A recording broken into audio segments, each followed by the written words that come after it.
పడేస్తూ ఉంటారు. ఎప్పుడు ఏదో వస్తువును పట్టుకుంటూ ఉంటారు. ఆ వస్తువులతో పాటు మరెన్నో జెమ్స్, బ్యాక్టీరియా, దుమ్ము, మట్టి, ఫంగస్, ఇంకా ఇలా ఎన్నో. కానీ ఇప్పుడు కాదు, మనకి ఉంది ఫ్రెష్ టచ్ ఫ్లో క్లీనర్. దీంట్లో ఉన్న ఫార్ములా అన్ని రకాల బ్యాక్టీరియాలను, ఫంగస్ను తొలగిస్తుంది మరియు మీ ఫ్లోర్ని ఉంచుతుంది 99.99% పరిశుభ్రంగా. కేవలం 3 మూతల ఫ్లోర్ క్లీనర్ని బకెట్ నీళ్ళల్లో కలిపేయండి.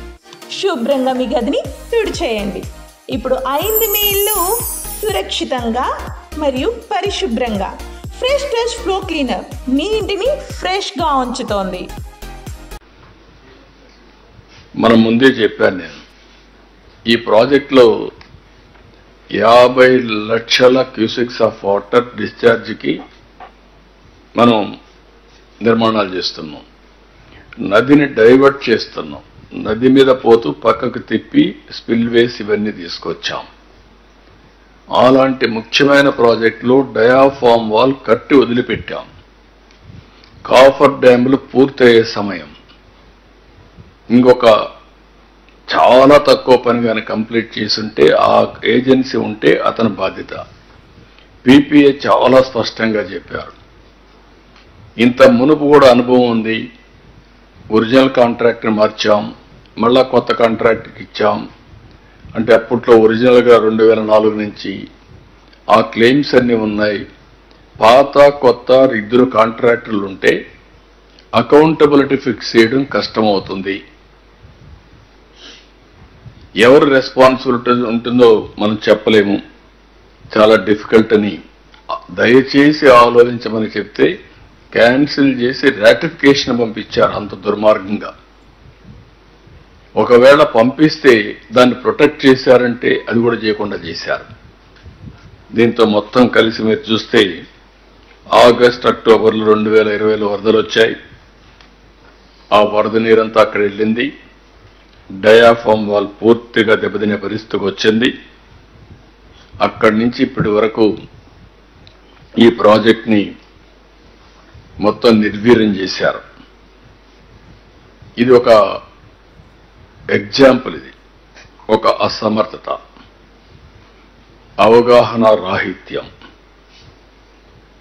అవినీతి, కుట్ర ఇవన్నీ కలిపి పోలవరాన్ని ఇంకా ఎంత నాశనం చేయాలనో అంత నాశనం చేసే పరిస్థితికి వచ్చారు. మీరు చూస్తే ఈరోజు నేను అన్నీ కూడా మళ్ళా చూశాం. Upper coffer dam, lower coffer dam, మధ్యలో డయాఫామ్ వాల్, గ్యాప్ 1, గ్యాప్ 2 ఇవన్నీ కూడా మీరు చూస్తే ఏదైతే అక్కడ వాటర్ పోయిన తర్వాత ఆ ఎరోషన్తో ఆ వెలాసిటీ విపరీతంగా గోదావరి వాటర్ అనేది పెద్ద ఉధృతంగా వస్తుంది.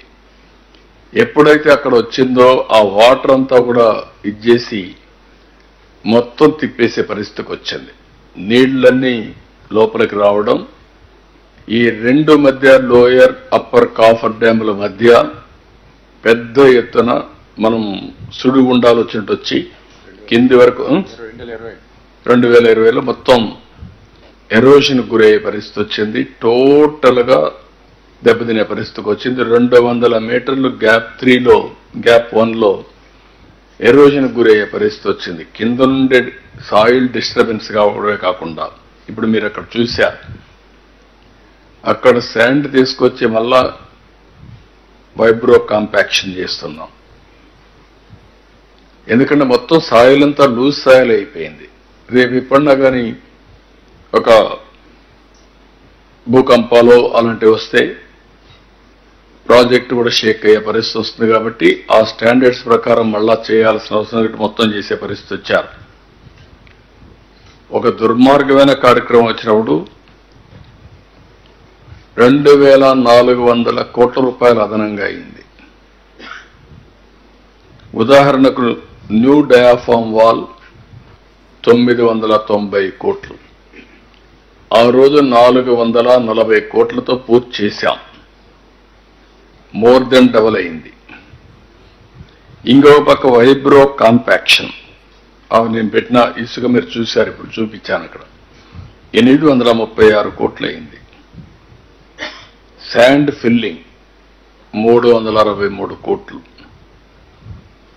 అదే మరి డీ వాటరింగ్, ఆ వాటర్ వస్తా ఉంటే ఆ వాటర్ అంతా ఇచ్చేయాలి కాబట్టి ఒక 50-60 పంపులు పెట్టి వాటర్ డీ వాటరింగ్ చేస్తున్నారు. 211 కోట్లు అయింది. మొత్తం కలిస్తే 2400 కోట్ల రూపాయలు ఖర్చు అయింది, అదనంగా అవుతుంది.